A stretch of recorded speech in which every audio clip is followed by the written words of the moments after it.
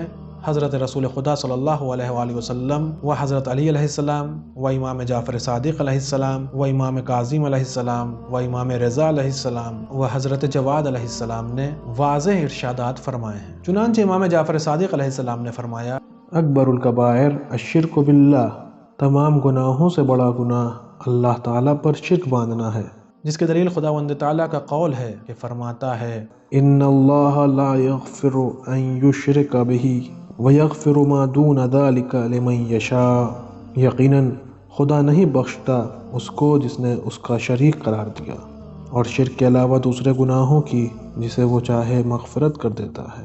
یعنی اگر کوئی مشرک دنیا سے کوچ کر گیا تو وہ بخشے جانے کے قابل نہیں، اور شرک کے علاوہ جسے وہ چاہے مغفرت کا مستحق ہو سکتا ہے، اور فرماتا ہے، انہ من یشرک باللہ فقد حرم اللہ علیہ الجنہ وماواہ النار وما للظالمین من انصار، بے شک جو کوئی اللہ تعالیٰ کا شریک قرار دے یقیناً خدا اس پر بہشت حرام کرتا ہے اور اس کا ٹھکانہ جہنم قرار دیتا ہے، اور ظالموں کے لیے کوئی مدد کرنے والا نہیں۔ لا تشرک باللہ ان الشرک لظلم عظیم، اللہ تعالیٰ کا کسی کو شریک قرار مت دو، بے شک شرک بہت بڑا ظلم ہے۔ ومن یشرک باللہ فقد افترى اثما عظیما، جس نے اللہ کے ساتھ شرک باندھا یقیناً اس نے جھوٹ باندھا اور بڑے گناہ کا مرتکب ہوا۔ جبکہ ہر مسلمان شرک کو مثل روز روشن کے گناہ کبیرہ مانتا ہے، تو قرآنی آیات اور معصومین کی روایات شرک کا کبیرہ گناہ ہونے کے بارے میں نقل کرنا ضروری نہیں سمجھا، مگر جو چیز زیادہ اہم ہے وہ شرک کے معنی اور اس کے مراتب جاننا ہے، تاکہ ان تمام گناہوں سے پرہیز کر سکیں۔ چنانچہ پروردگار عالم قرآن مجید میں ارشاد فرماتا ہے، وَاعْبُدُوا اللَّهَ وَلَا تُشْرِكُوا بِهِ شَيْئًا، اور اللہ کی عبادت کرو اور کسی چیز کو اس کے ساتھ شریک نہ کرو۔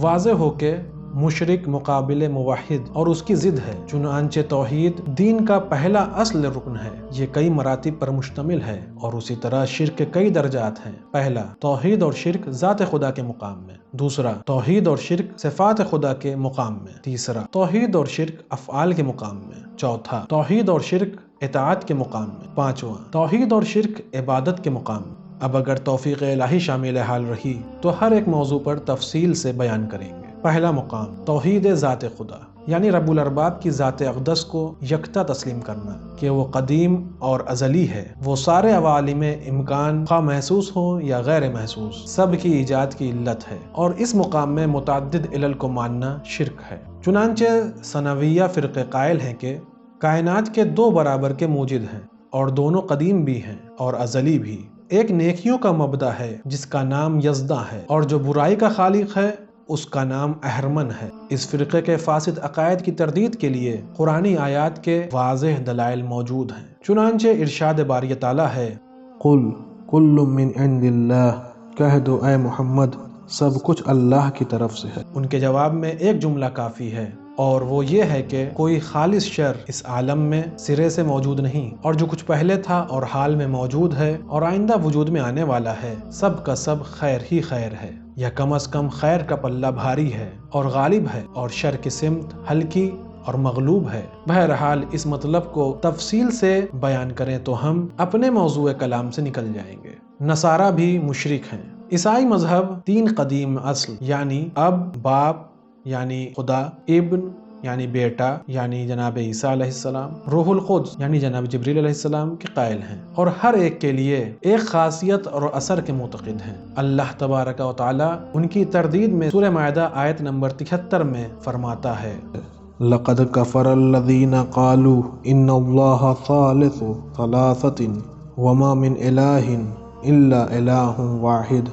جو لوگ اس کے قائل ہیں کہ اللہ 3 میں سے ایک ہے، یعنی الوہیت خدا، عیسیٰ اور روح القدس کے درمیان مشترک ہیں، وہ یقیناً کافر ہو گئے، حالانکہ خدا یکتا کے سوا کوئی دوسرا معبود نہیں جو کہ تمام موجودات کا مبدا ہے۔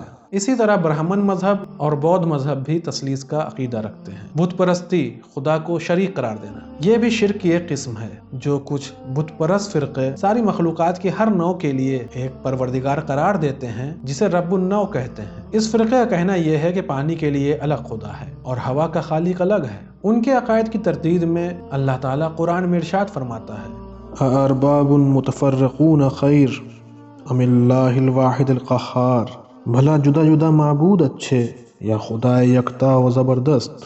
آج کے اس ایپیسوڈ میں بس اتنا ہی، انشاءاللہ اگلے ایپیسوڈ میں پھر ملاقات ہوگی، تب تک کے لیے شکریہ، خدا حافظ۔